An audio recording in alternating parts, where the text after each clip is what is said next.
नमस्ते, मेरा नाम कमर आगा है। आज के इसमें पॉडकास्ट में बात करेंगे प्रधानमंत्री श्री नरेंद्र मोदी की अमेरिका यात्रा। ये एक बहुत अहम यात्रा होने जा रही है और जिस किस्म का उनको वहाँ पे अ, आदर और सम्मान मिलने जा रहा है, ये बहुत कम दुनिया के जो हेड ऑफ द गवर्नमेंट होते हैं, उनके लिए उनको मिलता है। अभी पिछले कुछ समय में जापान के प्रधानमंत्री और साउथ कोरिया के जो राष्ट्रपति वहाँ पे गए थे, उनको इसी तरह का सम्मान मिला था, जिसके अंदर यू नो पूरे फैन फेयर के साथ इनको रिसीव किया जाएगा। प्रेसिडेंट के साथ, प्रेसिडेंट बाइडेन के साथ उनका डिनर भी होगा और फिर उसके अलावा एक ऑफिशियल बैंक्वेट जिसे कहते हैं, फिर उसके अलावा लंच होगा जो वाइस प्रेसिडेंट और सेक्रेटरी ऑफ स्टेट मिलके दे रहे हैं। और इस तरह से बहुत से फंक्शन हैं। वो वहाँ के ज्वाइंट सेशन ऑफ कांग्रेस जो है उसको भी एड्रेस करेंगे, जो एक बहुत बड़ी, मैं समझता हूँ, रिस्पेक्ट होगी भारत के लिए, ऑनर की बात है। ये विजिट कई तरीके से बहुत इम्पोर्टेंट हो जाता है। एक तो ये है कि दोनों देशों में डेमोक्रेसी है, रूल ऑफ लॉ है, दोनों देशों में अंग्रेजी बोलने वाले हैं काफ़ी बड़ी संख्या में। फिर उसके अलावा हमारा सिस्टम एक जैसा है दोनों देशों में, पॉलिटिकल सिस्टम। और फिर उसके अलावा ये भी है कि भारत और अमेरिका स्ट्रेटेजिक टाइज भी मेंटेन करते हैं। ये इसके साथ साथ ये भी है कि अमेरिका चाहता है कि भारत जो है उसकी सिक्योरिटी apparatus का एक हिस्सा बन जाए, यानी नेटो प्लस को ज्वाइन करे और कुछ जो एक नया मिलिट्री अलायंस इंडो पैसिफिक में बन रहा है,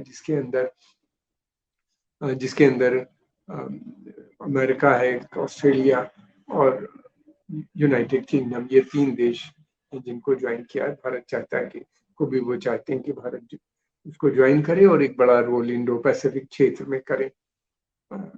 इंडिया की तरफ से जहाँ तक सवाल है, हमारा जो है वो थोड़ा सा फर्क है। हम चाहते हैं कि हम भारत में जो के ऊपर जो बैरियर्स लगे हुए हैं हाई टेक सामान खरीदने पे, या जैसे कि कंप्यूटर चिप्स हैं या इंजन है उसके, तेजस फाइटर प्लेन के लिए, हालांकि उसके लिए काफी हद तक एग्रीमेंट हो चुका है, और डिफेंस के क्षेत्र में भी। दूसरी तरफ ये भी है कि भारत जो है उनके किसी भी दूसरे मुल्क के सिक्योरिटी स्ट्रक्चर जो भी है, आर्किटेक्चर या इस तरह का मिलिट्री अलायंस का भारत पार्ट नहीं बनना चाहता।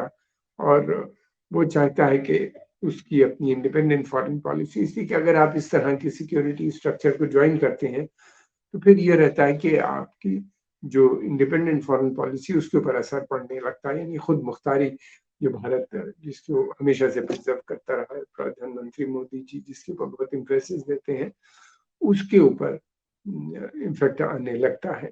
आपको मिलके काम करना होता है।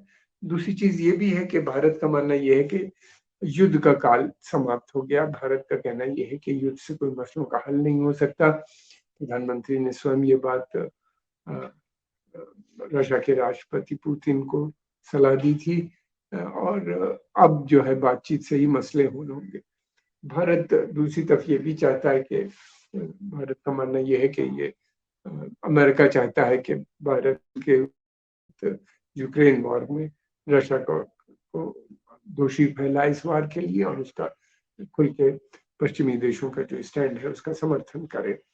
भारत का मानना ये है कि युद्ध खत्म होना चाहिए, युद्ध से मसले हल नहीं होंगे। और फिर ये भी है कि भारत ने किसी को अभी तक डायरेक्ट अक्यूज नहीं किया है, वो एक न्यूट्रल पोजीशन लिए हुए, लेकिन साथ में ये भी कहता है भारत कि इस युद्ध के चलते हुए जो ग्लोबल साउथ यानी अंडर डेवलप जो देश है, अफ्रीका के, एशिया के या लैटिन अमेरिका के, उनका बहुत नुकसान हो रहा है। उनके जो सप्लाई चेन है वो डिस्टर्ब हो गई है, खाद्य सामग्री नहीं पहुंच पा रही, उनके पास फ्यूल की कमी है, यानी पेट्रोल उसकी कीमतें बढ़ जाने से उनकी इकोनॉमी पे सीधा असर पड़ रहा है। फिर उनको फर्टिलाइजर, ये सारी जो कि वो यूक्रेन और रशिया से लेते थे, वो भी उनको बहुत महंगा हो गया है और मिल नहीं रहा है, तो जिसकी वजह से उनकी इकोनॉमी। और भारत हमेशा से ग्लोबल साउथ के जो देश रहे इनका हमेशा से उसने समर्थन किया है। इनके जो इश्यूज होते हैं उनको अंतर्राष्ट्रीय पटल पे भारत रखता रहा है। भारत की ये पुरानी नीति है। अमेरिका नहीं चाहता कि इस तरह का कोई हो। मैं समझता हूँ कि समय आ गया है, भारत विश्व गुरु बनना चाहता है तो उसको एक बड़ा रोल भी प्ले करना चाहिए। उसके अच्छे संबंध पश्चिमी देशों से भी है और फिर उसके अलावा रशिया और दूसरे जो देश हैं, जो डेवलप्ड नेशन है, उसके ब्रिक्स के, उनके साथ भी भारत के अच्छे संबंध हैं। तो मैं समझता हूँ ऐसे में भारत को एक और प्रोएक्टिव रोल करना चाहिए और एक जो अन्य डेवलप देश हैं उनकी एक अलग, मैं समझता हूँ, संगठन टाइप का पहले एक मीटिंग, बड़ी मीटिंग बुलानी चाहिए उनको डिस्कस। इसलिए नॉन अलाइन मूवमेंट अब बिल्कुल कमजोर हो गया है। जरूरत इस बात की है कि इनका एक नया, इसमें पॉलिटिकल चीजें नहीं होनी चाहिए बल्कि डेवलपमेंट एजेंडा होना चाहिए। ये मेरा जाती तौर से एक सुझाव है जो मैं काफी समय से इसको आगे बढ़ा रहा हूँ। और अमेरिका नहीं चाहता कि भारत कोई इस तरह की कदम उठाए।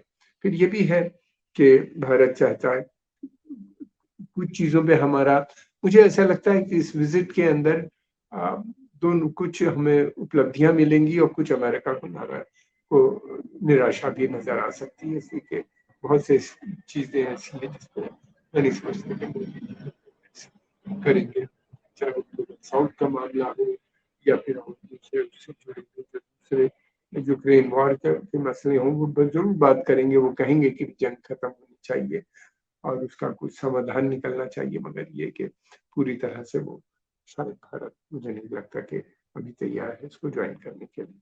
दूसरी चीज, ये कुछ चीजों पे हमारी उनके साथ वो भी है, कन्वर्जन ऑफ इंटरेस्ट जिसे कहते हैं कि एक ही सोच है आतंकवाद को लेके। ये एक बड़ा मसला है। भारत चाहता है कि आतंकवाद की परिभाषा भी हो, आतंकवादी कौन है डिसाइड होना चाहिए यूएन से, जो अभी तक नहीं हो पाया। और दूसरे ये कि पैक रीजन यानी अफगानिस्तान पाकिस्तान रीजन में के हालात बहुत खराब है। पाकिस्तान की इकोनॉमिक कोलैप्स हो रही है और फिर उसके बाद पॉलिटिकल इंस्टेबिलिटी वहां लगातार बढ़ती हुई नजर आ रही है। ऐसे हालात में एक नई सिचुएशन इस पूरे क्षेत्र में हो सकती है, उसकी चिंता बनी हुई है। तो भारत, मैं समझता हूँ, उस मसले को भी बात करेगा। दूसरी तरफ ये भी है कि अमेरिका की भी चिंता है पाकिस्तान को लेकर कि अब अमेरिका जो, पाकिस्तान जो है वो खुल के चाइना के जो नेशनल इंटरेस्ट है उसको, चाइना के हित को इस पूरे क्षेत्र में या इस्लामिक देशों में प्रमोट कर रहा है। लेकिन पहले जैसे कि वो अमेरिका के हित को करता था, लेकिन वो उसने बंद सा कर दिया है। चाइना उससे के साथ वो पूरी तरीके से अपनी उसने पॉलिसीज को अलाइन कर दिया है, जो एक बड़ी चिंता अमेरिका को बनी हुई है इससे। तो उसको, उसकी कमी को पूरा करने के लिए अमेरिका को लगता है कि भारत बहुत इंपॉर्टेंट देश है उससे डील करने के लिए। इसके अलावा और भी बहुत से इश्यूज हैं जो एक और बड़ी समस्या है सभी देशों के लिए, अंतर्राष्ट्रीय समुदाय के लिए, खासतौर से इंडो पैसिफिक और साउथ चाइना सी और ईस्ट चाइना सी में जिस तरह से चाइना का, चीन का हम देखते हैं विस्तारवादी नीति, और जिस तरीके से वो सैन्य के माध्यम से अपने मसलों को हल अपने फेवर में करना चाहता है, यानी साउथ चाइना सी पे वो अपना वर्चस्व बनाना चाहता है अपने को। उसका मानना ये है कि ये चाइना का सी है। हालांकि उसके पानी जो है तकरीबन 7-8 देशों से मिलता है और इमीडिएट वियतनाम और फिलीपीन और दूसरे देशों को इसे चिंता बनी हुई है, वहां पे टेंशन बना हुआ है वहां पे। भारत का मानना ये, अमेरिका भी इस बात को मानता है कि इंटरनेशनल वाटरवे है और जिसके अंदर बिना रोक टोक के सभी जहाजों को आने जाने की इजाजत होनी चाहिए, कोई रोक टोक नहीं लगनी चाहिए और एयर स्पेस भी वो खुली रहनी चाहिए सभी देशों के लिए। चाइना चाहता है कि वो उसका है, उससे परमिशन ली जाए, लेकिन ऐसा मानने पे ये लोग तैयार नहीं।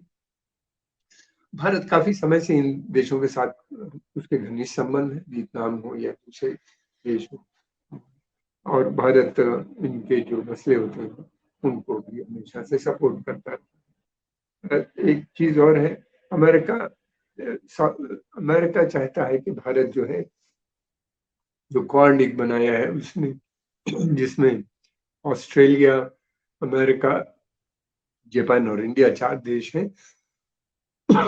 ये सभी देश, इसमें भारत एक बड़ा रोल प्ले करे, और वो ये भी चाहता है कि इंडो पैसिफिक का ये जो पूरा क्षेत्र है इसमें भारत की जिम्मेदारी होनी चाहिए, भारत की नेवी की, कि जो इसके अंदर इसको इसकी सी लेन्स को प्रोटेक्ट करें। और फिर उसके अलावा वो ये भी चाहता है कि ऑकस यानी ऑस्ट्रेलिया, अमेरिका और यूनाइटेड किंगडम का जो मिलिट्री अलायंस बना है उसको भारत ज्वाइन करे। लेकिन भारत ने इससे इनकार किया है, जापान ने भी इसको अभी नहीं ज्वाइन किया है, तो मुझे नहीं लगता। हालांकि अमेरिका चाहता है कि एक बड़ा रोल। देखिए, भारत के दो बहुत पॉइंट्स हैं जिसकी वजह से दुनिया के सभी देश, इस समय दुनिया जो है दो भागों में बटी हुई मिलती है। एक तरफ तो पश्चिमी देश हैं जिसमें अमेरिका, वेस्टर्न यूरोप, तो दूसरी तरफ रशिया, चाइना या ब्रिक्स कंट्रीज जो है। ये एक बड़ा संगठन बढ़ता चला जा रहा है जिसमें भारत भी एक है। तो दोनों ग्रुप्स जो है भारत को अपनी तरफ खींचने की कोशिश कर रहे हैं। अमेरिका और भारत जिसकी तरफ चला जाएगा उसका पल्ला भारी हो जाएगा। उसके दो कारण है। पहली बात तो ये कि भारत की इकोनॉमी जो है वो लगातार 6 से 8% बढ़ रही है, एक फास्टेस्ट ग्रोइंग इकोनॉमी जिसे कहा जाता है। और फिर उसके अलावा ये भी है कि यूरोप और अमेरिका की इकोनॉमी इस समय मंदी के दौर में के करीब है। जापान, जर्मनी तो ऑलरेडी रिसेशन में आ गया, मंदी में आ गया। अमेरिका की भी बहुत स्लो डाउन हो गई है। यूरोप में भी कई देशों में देश इस समस्या से जूझ रहे हैं। पहले पेंडेमिक था, यूक्रेन वॉर, और यूक्रेन वॉर से की वजह से चलते हुए तेल की कीमतें बढ़ गई हैं, और उसकी वजह से सारी चीज़ों की और दूसरी चीज़ों की सप्लाई चेन, सारी चीज़ों की डिस्टर्ब हो चुकी है। तो ये एक बड़ी समस्या है। तो ये दोनों देशों की कोशिश ये कि भारत उनके अमेरिका के साथ अगर जुड़ जाता है तो अमेरिका का पल्ला बहुत भारी हो जाएगा। और उसको दूसरी चीज, भारत की एक सेना जो है, सेना भी एक बहुत ऑर्गेनाइज फोर्स है जिसका 200 साल से ज्यादा की हिस्ट्री है, और ये लेटेस्ट और मोस्ट सोफिस्टिकेटेड वेपन से लैस है। यूरोप हमेशा चाहता है कि ये अगर भारत उसके साथ ज्वाइन करता है नेटो प्लस को या ऑकस को, तो उनको एक सबसे बड़ी आर्मी दुनिया की जो है इस समय, चाइना और उसके बाद देखा जाए तो भारत के पास एक है, वो ज्वाइन कर लेने से उनको बहुत बड़ी स्ट्रेंथ मिल जाएगी। देखना है कि इंडिया क्या करता है। मुझे नहीं लगता कि इंडिया कोई ऐसा कदम उठाएगा जिसमें उनके साथ ज्वाइन करेगा। इंडिया ने मिलिट्री अलायंस को हमेशा से नकारा है। और फिर उसके अलावा ये भी है कि इंडिया का मानना ये है कि अब जो है मल्टीपोलर वर्ल्ड इमर्ज हो रहा है, यानी यूनिपोलर वर्ल्ड एक ही सुपर पावर अब नहीं रह सकती। भारत का मानना है, लेकिन कई धुरी होंगी पावर। इसमें इंडिया भी है, साउथ कोरिया भी है, जापान भी है, साउथ अफ्रीका है, ब्राजील है, और रशिया, चाइना भी है। तो इस तरीके से ये एक बड़ा ब्लॉक है, तमाम सब इमर्ज हो रहे हैं। तो इसके चलते हुए भारत चाहता है कि यूनाइटेड नेशन जो 1945 में बनी थी, तब भारत और बहुत से देश, अधिकतर देश आजाद भी नहीं हुए थे, उसमें एक बड़े रिफॉर्म की जरूरत है। सिक्योरिटी काउंसिल में मेंबरशिप भी भारत उसका इच्छुक है, उसका विस्तार होना चाहिए, और ताकि भारत एक बड़ा रोल प्ले कर सके। और भी दूसरे देशों को ज्वाइन करना चाहिए जो सक्षम हैं, जिन्होंने पिछले 50 साल में बहुत डेवलपमेंट हुआ है, चाहे वो साउथ अफ्रीका हो या ब्राजील हो या और रशिया है, जर्मनी है। इस तरह के जो देश हैं उनको भी ज्वाइन करना चाहिए। तो भारत उस बात को बहुत करता है। और ये देश जिनके पास वहाँ के ऊपर वीटो पावर है, वो हमेशा रिलक्टेंस रहते हैं, बात जरूर करते हैं, इन प्रिंसिपल जरूर सपोर्ट करते हैं, मगर कोई ना कोई बहाना बना के उसमें अड़चन नहीं डालते हैं। चाइना खास तौर से चाहता है कि भारत सिक्योरिटी काउंसिल की परमानेंट मेंबरशिप उसको न मिले, इसलिए वो बराबर डिले करता रहता है। तो ये भारत, ये अमेरिका जाहिर सी बात है जो अकेला सुपर पावर है, वो कभी नहीं चाहेगा कि मल्टीपोलर वर्ल्ड इमर्ज हो। लेकिन हकीकत यही है कि मल्टीपोलर अमेरिकन पावर जो है वो बहुत बुरी तरीके से डिक्लाइन हो रही है। डॉलर अब अधिकतर 119 देश सोच रहे हैं कि वो अपनी लोकल करेंसी में एक दूसरे के साथ ट्रेड करें, यानी डॉलर के बगैर डी डॉलराइजेशन प्रोसेस भी बहुत तेजी से चल रहा है। फिर उसके बाद ये भी है कि इंडिया जो है वो चाहता है कि उसको अमेरिका के साथ अच्छे संबंध हैं उसके, और वो चाहता है कि वहां पे करें। अब उसके आने वाले समय में संबंध बने रहे। भारत की नीति ये है कि सबके साथ सबका विकास, सबके साथ अच्छे संबंध बना के चलने के लिए। दूसरी बात ये भी है कि भारत के वहाँ पे बहुत बड़ी संख्या में इंडियन मूल के वहाँ पे लोग काम करते हैं, और जो कि लगभग मैं समझता हूँ कि कई मिलियन है, 4 मिलियन के करीब वहाँ रह रहे हैं, और 1 मिलियन जो है वो उनके वीज़े पे मौजूद है। एक मसला और बना रहता है कि वो भारत चाहता है कि H1 वीज़े को लेके बार-बार प्रॉब्लम्स आती रहती हैं। उस मसले पे भी मैं समझता हूँ इस दौरे में ज़रूर बातचीत होगी। और दूसरी तरफ ये भी है कि ये जो है तकरीबन 1 मिलियन नॉन रेज़िडेंट इंडियंस हैं जो अमेरिका में रहते हैं। फिर उसके अलावा ये है कि लगभग 2 लाख इंडियन स्टूडेंट्स इस समय वहाँ पे पढ़ रहे हैं। ये बहुत बड़ी संख्या है। और इंडिया का वहाँ पे इन्वेस्टमेंट भी लगातार बढ़ता चला जा रहा है। इंडियन वर्कर्स जो हैं ये बहुत हाई टेक कंपनीज में काम करते हैं। टेक सेक्टर में इनका ज़्यादा इन्वॉल्वमेंट है, और ये इसके उनके योगदान से अमेरिका के डेवलपमेंट में मैं समझता हूँ कि काफ़ी फ़र्क पड़ता है उनको। इंडिया जो है ये माना जाता है कि ये डेस्टिनेशन है। यहाँ के ऊपर सस्ता लेबर होता है compare to Europe and America, जो कि यहाँ भारत का जो लेबर है वो टेक्निकल सेवी है, कंप्यूटर भी जानता है चलाना, कंप्यूटर सेवी भी ये है, टेक्निकल हाईली टेक्निकल भी है, हर तरह का यहाँ पे मौजूद है, अंग्रेजी भी बोलता है, तो ये उनको सूट करता है सभी देशों को। तो भारत के जो वर्कर हैं पूरी दुनिया में काम कर। दूसरी तरफ भारत ये भी चाहता है कि भारत स्वयं एक जो है एक ग्लोबल प्रोडक्शन हब बन जाए, दुनिया की फैक्ट्री सारे दूसरे देशों के लोग यहाँ पे निवेश करें और यहाँ पे सामान बनाएं जो कि उनको सस्ता सामान बनाने में सस्ता पड़ेगा। और इससे भारत को भी टेक्नोलॉजी मिलेगी, भारत का वर्कर भी तेज हो जाएगा, सक्षम होगा बहुत से फील्ड के अंदर, उनके एडमिनिस्ट्रेशन भी सीखने का टाइम मिलेगा। तो इस तरह से ये बहुत इम्पोर्टेंट। दूसरी तरफ वो ये भी चाहता है कि सर्विस प्रोवाइडर सेंटर भी भारत बने। अब चाइना से अमेरिका के संबंध लगातार बिगड़ते जा रहे हैं। अमेरिका के जितनी बड़ी कंपनीज हैं उन्हीं ने चाइना में निवेश कर रखा है। वहाँ पे उनके बहुत से प्रोडक्ट्स बनते हैं, हर तरह के बनते हैं। अब अमेरिका की एडवाइजरी है कि वो उनको वहाँ से शिफ्ट करे, चाइना से निकाले। तो लोगों का मानना ये है कि भारत एक उसके लिए अच्छा डेस्टिनेशन है। और यहाँ पे हमने देखा आईफोन भी भारत में बनने लगा, जो कि नहीं था। ये बहुत हाईटेक सेक्टर का एक प्रोडक्ट है। इस तरह की और भी बहुत सी चीजें, जापान और साउथ कोरिया की तो हजारों कंपनी यहाँ पे काम कर रही है। तो प्रधानमंत्री की इस यात्रा में मैं समझता हूँ कि इस पे भी बातचीत उनसे होगी, निवेश को लेके कि भारत के अंदर निवेश करें, वो लोग भी करें। अब देखना ये है कि वहाँ के ऊपर इस समय एक बड़ी समस्या पूरी दुनिया के सामने है।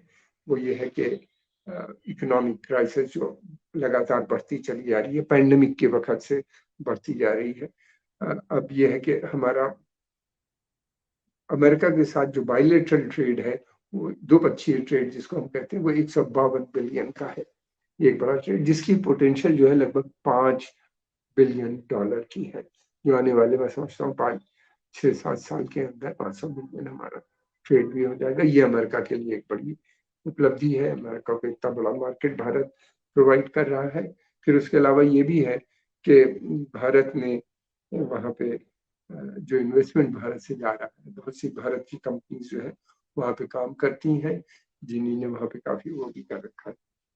तो इस तरीके से देखा जाए, अब आने वाले समय में खासतौर से ये जो यात्रा है प्रधानमंत्री की अमेरिका की, ये बहुत महत्वपूर्ण यात्रा हो जाती है। इस यात्रा के ऊपर मैं समझता हूँ पूरी दुनिया की नजरें इस वक्त लगी हुई हैं। अब देखना ये है कि क्या इसका आउटकम होता है।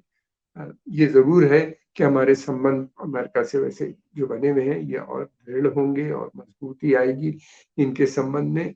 लेकिन ये है कि कुछ चीजों के ऊपर हमारा, मैं समझता हूँ कि जो डिफरेंसेस है वो भी बने रहने की उम्मीद नजर आ रही है, इसलिए कि भारत की जो पॉलिसी है उसमें बहुत ज्यादा शिफ्ट करना नहीं। आज के इस पॉडकास्ट में हम इतना ही, फिर उसके अलावा कल हम किसी नए टॉपिक पे आपके साथ फिर बात करेंगे। आपका बहुत बहुत धन्यवाद।